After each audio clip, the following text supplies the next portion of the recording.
အားလုံးပဲမင်္ဂလာပါ Exact Technology မှာပြန်လည်ကြိုဆိုလိုက်ပါတယ်ကျွန်တော်တို့ဒီနေ့လေ့လာရမယ့်သင်ခန်းစာလေးကတော့ InDesign မှာ arrow မြားလေးတွေအလွယ်တကူပြုလုပ်နည်းသင်ခန်းစာလေးကိုမျှဝေပေးသွားမှာဖြစ်ပါတယ်โอเคအဲ့တော့ကျွန်တော်ပထမဆုံးအနေနဲ့ InDesign မှာမြားလေးယူသုံးချင်တယ်ဆိုရင်ကျွန်တော်ဘယ်ကယူသုံးရမလဲပေါ့နော်โอเคအဲ့တော့ကျွန်တော်ဒီ2 box ထဲမှာကြည့်လိုက်မယ်ဆိုရင်ကျွန်တော်ဒီမှာမြားလေးမတွေ့ရဘူးเนาะโอเคအဲ့တော့ကျွန်တော်ဒီမှာပထမဆုံးအနေနဲ့ကျွန်တော် line 2လေးကိုကျွန်တော်ယူလိုက်မယ်เนาะ line 2လေးယူသွားရင်ကျွန်တော်တို့ဒီမှာ line လေးတစ်ခုကျွန်တော်ဆွဲလိုက်မယ်เนาะကျွန်တော် line ဆွဲမယ်ဆိုရင်8ကိုဖိပြီးတော့ကျွန်တော်တို့ mouse ကလေးလေးရဲ့8ကိုဖိပြီးတော့ကျွန်တော်ဆွဲမယ်ပေါ့เนาะကျွန်တော်ဒီ line ဆွဲမယ်ဆို line တွေကမညီမညာဖြစ်တတ်တယ်ပေါ့เนาะโอเคအဲ့တော့ကျွန်တော်8ရဲ့ mouse ကလေးလေးရဲ့ဖိပြီးတော့ကျွန်တော်တို့ line လေးတစ်ခုကျွန်တော်ဆွဲလိုက်မယ်เนาะအဲ့ဒါဆိုကျွန်တော်တို့ line လေးကညီညာလေးရတယ်ပေါ့เนาะကျွန်တော်ဒီမြားလေးလုံးမယ်ဆိုရင်ကျွန်တော်ဒီမှာဖေးနေရာမှာကျွန်တော်သတိထားမယ်เนาะကျွန်တော်ဖေးနေရာမှာကျွန်တော်ဒီမှာဒါလေးဒီနေရာလေးကိုကျွန်တော်ထောက်လိုက်မယ်เนาะဒီနေရာလေးကိုထောက်လိုက်မယ်ဆိုရင်ကျွန်တော်ဖေးနေရာမှာ none ဖြစ်နေရမယ်เนาะကျွန်တော် no face ဖြစ်နေရမယ်โอเคเนาะ stock မှာတော့ကျွန်တော်အယောင်ထည့်ထားရမယ်ပေါ့เนาะဒါရေးကြည့်ပါเนาะโอเคကျွန်တော်တို့ကဖေးနေရာမှာတချို့ကကျွန်တော်ဒီမှာအယောင်လေးထည့်ထားရမယ်เนาะအယောင်ထည့်ချင်တယ်ဆိုကျွန်တော်ဒါလေးကို click နဲ့ချက်နေလိုက်နှိပ်လိုက်မယ်ဒီမှာအယောင်လေးထည့်လို့ရတယ်เนาะအဓိကကျွန်တော်တို့ကဒီပြားလေးလုံးမယ်ဆိုရင်ကျွန်တော်ဖေးနေရာမှာ no face ထားရမယ်เนาะ no face ထားမယ်ဆိုရင်ကျွန်တော်တို့ဒီဘက်ကဒါဆိုကျွန်တော် no face ဖြစ်နေရเนาะဒီအောင်မြင်လေးကျွန်တော်ကိုတားထားရပါတော့ဒါဆိုကျွန်တော် no face ဖြစ်နေတာပါတော့တကယ်လို့ no face ဖြစ်ဆိုရင်ကျွန်တော်တို့ဒီဘက်ကညာကောင်းလေးကိုကျွန်တော်နှိပ်လိုက်မယ်ညာကောင်းနှိပ်ပြီးတော့ကျွန်တော်ဒီမှာ none ဆိုတော့ကျွန်တော်နှိပ်ထားမယ်နော် none ဆိုတော့နှိပ်ထားလိုက်မယ်အဲဒါကျွန်တော် no face ဖြစ်သွားပြီဒီမှာတော့ကျွန်တော်တို့ဒီအောက်မှာတော့ကျွန်တော် stroke ဆိုတာရှိရနော် stroke မှာတော့ကျွန်တော်အယောင်လေးထည့်ထားမယ်နော်ဒီမှာဆိုရင်ကျွန်တော်မြားအယောင်လေးကိုတခြားအယောင်လေးထားခြင်းနဲ့ဆိုရင်ကျွန်တော်ဒီမှာတခြားအယောင်လေးကျွန်တော်ပြောင်းလို့ရတယ်ပေါ့နော်ဒီမှာတော့ကျွန်တော်အမဲပဲထားလိုက်မယ်နော် okay ပြီးတော့ကျွန်တော်တို့ဒီမှာstock ထဲကျွန်တော်ဝင်လိုက်မယ်နော်ဒီမှာ stock ဆိုတာရှိရယ်နော်တချို့ကြကျွန်တော်ဒီနေရာမှာပေါ်ဘူးနော်ဒီနေရာမှာပေါ်ဘူးဆိုကျွန်တော်ဒီမှာ menu bar ရဲ့ window တွေကိုသွားလိုက်မယ် window ထဲမှာကျွန်တော်ဒီမှာ stock ဆိုတာရှိရယ်ပေါ့နော် okay ဒီမှာ stock ဆိုတာရှိရယ်ပေါ့နော် okay သူ့ရဲ့ shortcut key က F10 ပေါ့နော် okay အဲ့လိုကျွန်တော်နှိပ်လိုက်မယ်ဆိုရင်ကျွန်တော် stock ဆိုတာပေါ်လာလိမ့်မယ်နော် okay အဲ့လိုကျွန်တော်နှိပ်လိုက်မယ်ဒီမှာကျွန်တော်ရှိပြီးသားရှိရယ်နော် okay ရှိပြီးသားရှိရတဲ့လူကကျွန်တော်ဒီကနေကျွန်တော်ယူသုံးလိုက်ပါနော် okay ပြီးတော့ကျွန်တော်ဒီမှာဒီမြင်းလေးကိုကျွန်တော်တို့slap ပေးရမယ် slap ပေးပါရင်ကျွန်တော်ဒီမှာပထမဆုံးတော့ကျွန်တော်ဒီနေရာလေးမှာ start and ဆိုတာရှိရနော် start and ဆိုတဲ့နေရာမှာကျွန်တော်တို့ဒီမှာဒါလေးကိုနှိပ်ကြည့်လိုက်မယ်ပြီးနောက်မြားကောင်းလေးနှိပ်လိုက်မယ်ဆိုကျွန်တော်ဒီမှာမြားပုံစံလေးပေါ်လာပြီပေါ့နော်မြားနောက်ဖက်နေရာလေးကိုကျွန်တော်ဗာထည့်မလဲပေါ့နော်ကျွန်တော်တို့ဒီမှာဥပမာအနေနဲ့ကျွန်တော်ဒါလေးထည့်လိုက်မယ် okay နော် okay ဒီမြားလေးကျွန်တော်နည်းနည်းလေးကြည့်လိုက်မယ်နော်ထင်သာမြင်သာရှိအောင်လို့ okay နော် okay ပြီးတော့ဒီရှေ့ဘက်ထည့်မှာဆိုရင်ကျွန်တော်ဒီနေရာလေးပေါ့နော်ဒီနေရာလေးမှာ and arrow high ပေါ့နော်ဒါအရှိနဲ့တော့ကိုကြိုက်သူတို့ထည့်လို့ရတယ်เนาะကျွန်တော်နောက်ကတော့ကျွန်တော်ဒါလေးထည့်လိုက်တယ်အရှိဘက်ကျကျွန်တော်မြားကောင်းပုံစံမျိုးလေးကျွန်တော်ထည့်လိုက်မယ်โอเคကျွန်တော်ဒီမြားကောင်းလေးโอเคဒီမြားကောင်းလေးသုံးလိုက်မယ်เนาะโอเคဒါဆိုကျွန်တော်မြားလေးတစ်ခုဖြစ်သွားပြီပေါ့เนาะပြီးတော့ကျွန်တော်ဒီမြားလေးကျွန်တော်နည်းနည်းထူချင်တယ်ဆိုရင်ကျွန်တော် weight နေရာမှာကျွန်တော်ပြင်လို့ရတယ်เนาะဒီမှာအများကြီးရှိရเนาะကျွန်တော်2လောက်ထားလိုက်မယ်โอเคအဲ့ကျွန်တော်မြားကြီးအကြီးဖြစ်သွားပြီပေါ့เนาะโอเคဒါတော့ကိုကြိုက်သူတို့ကျွန်တော်ပြင်လို့ရတယ်เนาะโอเคပြီးတော့ကျွန်တော်ဒီနေရာမှာတိုက်ဆိုတဲ့နေရာမှာလည်းကျွန်တော်တို့ဒီမြားတန်လေးကိုကျွန်တော်တို့ကိုကြိုက်တဲ့ပုံစံလေးပြောင်းလို့ရတယ်เนาะကျွန်တော်ဒီလိုပုံစံလေးကျွန်တော်တို့ထားမလားเนาะကျွန်တော်တို့ဒီလိုပုံစံမျိုးလေးကျွန်တော်တို့ထားမလားပေါ့เนาะโอเคကျွန်တော်ဒီ solid ပဲကျွန်တော်တို့ထားလိုက်မယ်โอเคเนาะဒီပုံစံမျိုးကျွန်တော်တို့ထားလိုက်မယ်နောက်တစ်ခုကကျွန်တော်တို့ဒီမှာဒီမြားရဲ့ကျွန်တော်တို့ဖင်ဘက်ကကျွန်တော်တို့ဒီမှာဒါကြီးကကြီးနေပါတော့ဒါလေးကျွန်တော်နည်းနည်းလေးသေးမလားပေါ့နော်သေးမှဆိုရင်ကျွန်တော်ဒီ scale နေရာမှာနည်းနည်းလေး short လိုက်ပါနော် okay အဲ့ဒါကျွန်တော်ဒီနေရာလေးကြည့်ပါနော်သေးသွားတာကိုကျွန်တော်တွေ့ရတယ်နော် okay နော်မြားဖင်ဘက်ကောင်းလေးကကျွန်တော်တို့သေးသွားပြီနော် okay ဒါလေးသေးသွားပြီနော် okay ဒီရှေ့ကကျွန်တော်ဒီမြားလေးလည်းသေးလို့ရတယ်နော်ဒီမြားထိပ်ဘူးလေးသေးချင်တယ်ဆိုရင်ဒီ scale လေးကိုကျွန်တော်တို့ short ပေးလိုက်ပါနော်အဲ့ဒါကျွန်တော်ဒီနေရာလေးသေချာကြည့်ထားပါနော် okay okay ဒီနေရာလေးကျွန်တော်သေးသွားတာကိုကျွန်တော်တို့တွေ့ရလိမ့်မယ်နော် okay ကျွန်တော်ဒါလေးကိုတရားပဲထားလိုက်မယ်နော် okay okay ကျွန်တော်တရားပဲထားလိုက်ပြီးအနားနေလိုက်မယ် okay နော်ဒါဆိုကျွန်တော်ပြန်ကြည့်ပါပြီနော်နေ့ကျွန်တော်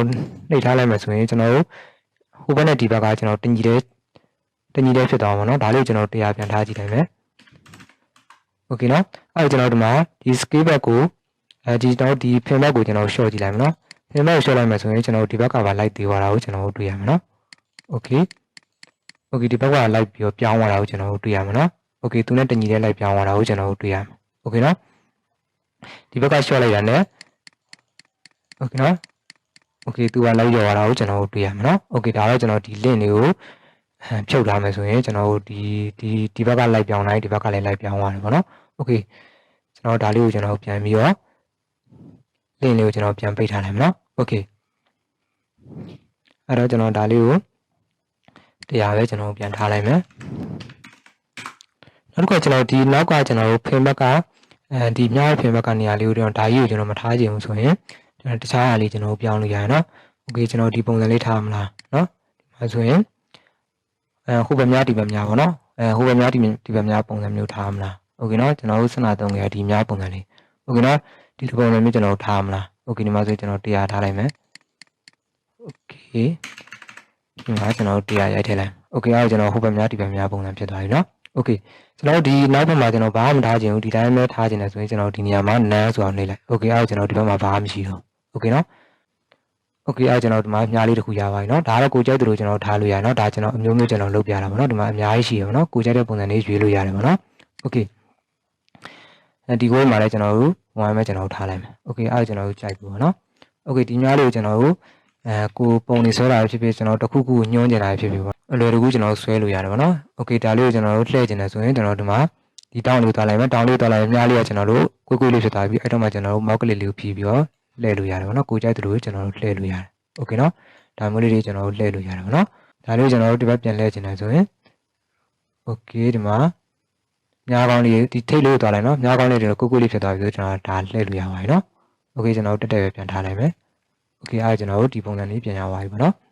okay ကျွန်တော်ဒီမြားတွေကိုကျွန်တော်တို့စာထဲမှာကျွန်တော် text ထဲမှာရောပြီးတော့ထည့်ချင်တယ်ဆိုလို့ရတယ်เนาะဥပမာအနေနဲ့ကျွန်တော်စာလေးတစ်ခုကျွန်တော်ရိုက်ကြည့်လိုက်မယ် okay ကျွန်တော်တိုက်တူးလေးယူပြီးတော့ကျွန်တော်စာလေးတစ်ခုကျွန်တော်ရိုက်ကြည့်လိုက်မယ် okay ဒီထဲမှာကျွန်တော်စာလေးတစ်ခုရိုက်ကြည့်လိုက်မယ်เนาะ okay okay ကျွန်တော်ဒီမှာစာလေးတစ်ခုကျွန်တော်ရိုက်ကြည့်မယ်ပြီးရင်ကျွန်တော်တို့ဒီမှာဒီမြားလေးကိုကျွန်တော်တို့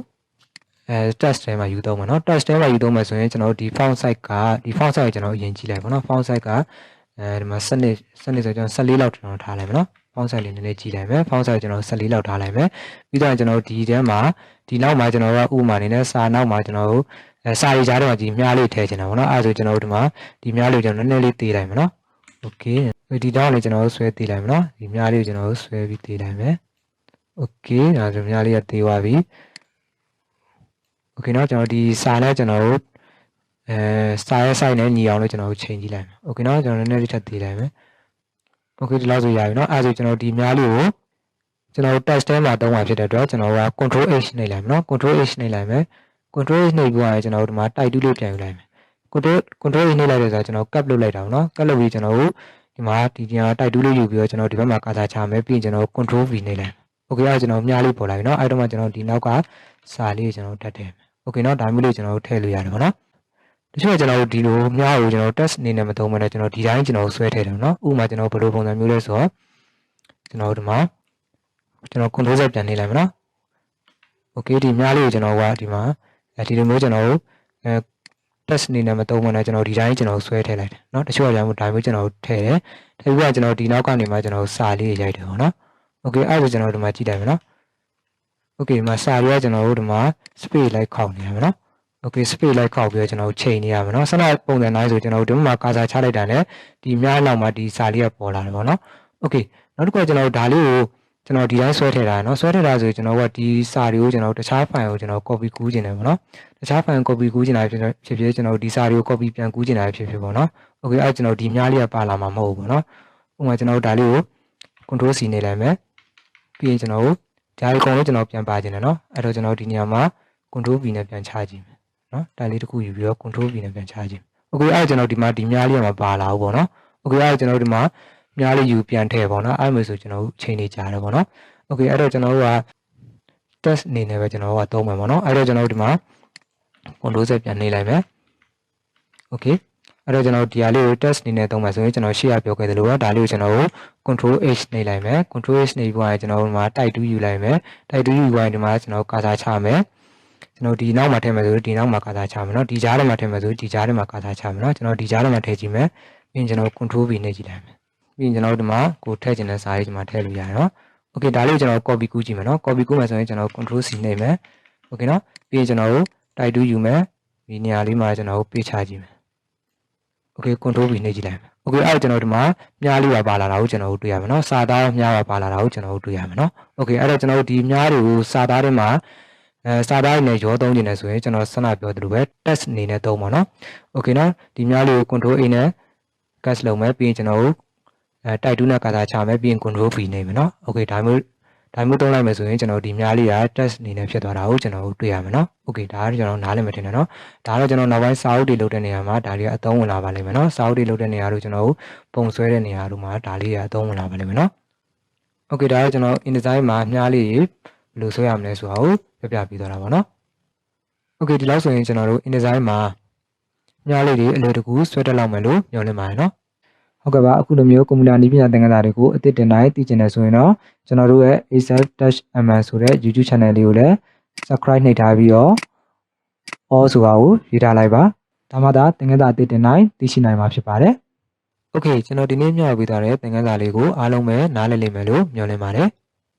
ဒီနေ့မျှဝေပေးထားတဲ့သင်ခန်းစာလေးနဲ့ပတ်သက်ပြီးတော့တခုနားမလည်တာရှိရင်အခုဗီဒီယိုလေးရဲ့ comment box မှာမေးသွားလို့ရပါတယ်